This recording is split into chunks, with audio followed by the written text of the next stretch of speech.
Bonjour à tous. Alors aujourd'hui, une vidéo sur la connaissance qui s'intitule Comparer et commenter l'évolution des objets et des systèmes. Alors pour ça, je vous ai en fait demandé de me décrire en 5 lignes l'évolution des routes, donc pourquoi on a construit les routes, quels ont été les différents types d'évolution, et aussi l'évolution du téléphone. Donc là, pour vous montrer le sujet, voilà, c'était ça. Donc les routes, les téléphones en dessous. Alors, afin de comparer et de commenter l'évolution des objets et des systèmes, on peut se placer sous différents points de vue. Le point de vue fonctionnel, le point de vue structurel, environnemental, scientifique, social, historique et économique. Donc cela permet en fait de comprendre ces évolutions et donc de les analyser. Si je prends par exemple l'évolution des routes, je vais essayer de vous remontrer la photo en plus grand. Voilà, donc là je me suis inspiré de cette feuille-là. Si je devais donc analyser et comparer ceci, et bien déjà, d'un point de vue fonctionnel, social, historique et économique, il faut savoir que l'homme a toujours voulu construire des routes pour son développement économique, hein, d'accord, pour faire des commerces. Le but c'était de faire du commerce et donc de pouvoir faire une voie d'accès, qui est la route, pour pouvoir échanger plus facilement.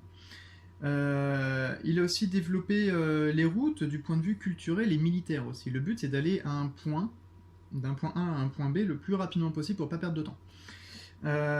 Donc les routes ont ainsi évolué en fonction des inventions, donc ça on en a parlé sur une autre vidéo, des inventions, donc des usages, mais aussi des véhicules. Et bah oui, parce que plus les véhicules ont grossi, plus les routes, il a fallu déjà plus les élargir, et rendre la route la plus stable possible. Le but c'est que la route ne se casse pas à chaque fois qu'il y a un camion qui passe dessus, parce que lui il est super lourd. Okay, donc forcément, on a dû réinventer les routes, les modifier suivant les inventions, et aussi l'usage que l'on a avec les véhicules.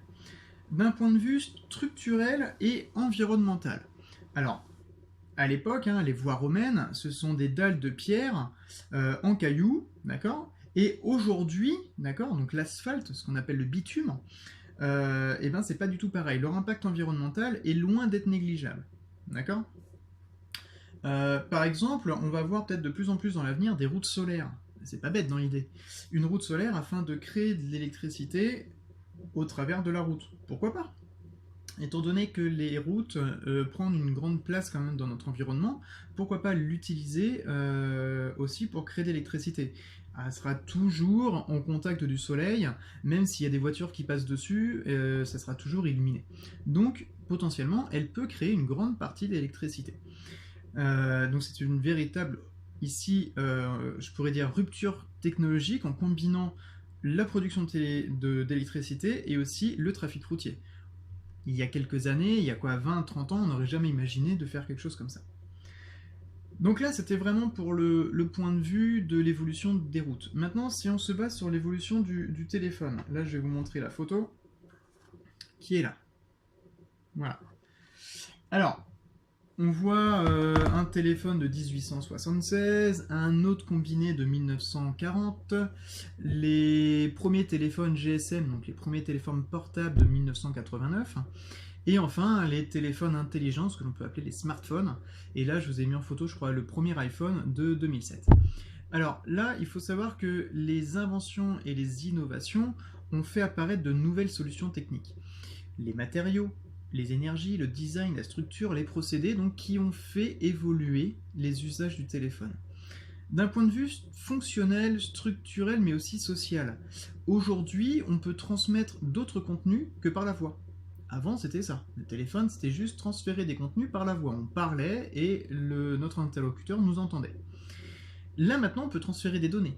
On peut transférer des images. Donc le téléphone devient intelligent. On appelle ça le smartphone. Donc lui, il facilite donc les échanges et la communication, mais a profondément modifié aussi nos comportements, du point de vue social et psychologique. Alors je vais expliquer pourquoi. Point de vue social, avant, on allait plus facilement vers les gens, on avait une aisance pour pouvoir parler. Maintenant, au travers d'un écran, il est plus facile d'écrire un message que de parler directement. Donc on commence maintenant à avoir des personnes de plus en plus timides et un peu introverties parce qu'ils arrivent un peu moins bien à communiquer avec le monde extérieur. Derrière un écran, c'est toujours plus facile de pouvoir échanger au travers d'un texto, au travers d'un mail et au travers des réseaux sociaux. Le point de vue psychologique aussi là-dessus, c'est qu'on est de plus en plus dépendant d'un écran. On est de plus en plus dépendant de ce smartphone. Et ça, c'est ce qui est vraiment de plus en plus embêtant parce qu'on arrive de moins en moins à se détacher de ça, à se détacher du milieu numérique, du téléphone intelligent, parce qu'il nous facilite la vie. Et ce qui nous facilite la vie, malheureusement, c'est ce qui va nous, je vais pas dire détériorer cognitivement, mais ça va nous limiter et on va moins se développer concernant les échanges, concernant nos réflexes, concernant nos points de vue, parce que on va plus se focaliser sur ce que le smartphone va nous apporter, alors qu'en fait, on pourrait sortir dans la rue, communiquer avec d'autres personnes, même jouer dans la rue avec d'autres personnes, ça serait toujours plus enrichissant que d'être devant son écran. Voilà. Donc ça c'est pour l'aspect psychologique, mais je ne vais pas trop m'attarder par rapport à ça. Je pense que vous avez compris le principe, donc l'évolution des objets des systèmes, c'est avant tout du point de vue fonctionnel, structurel, environnemental, scientifique, sociétal, historique et économique. D'accord?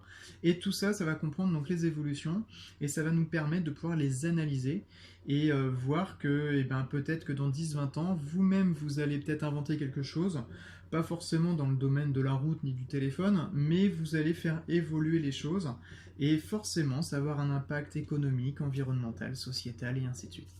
J'espère que vous avez un peu mieux compris ce sujet et je vous dis à une prochaine.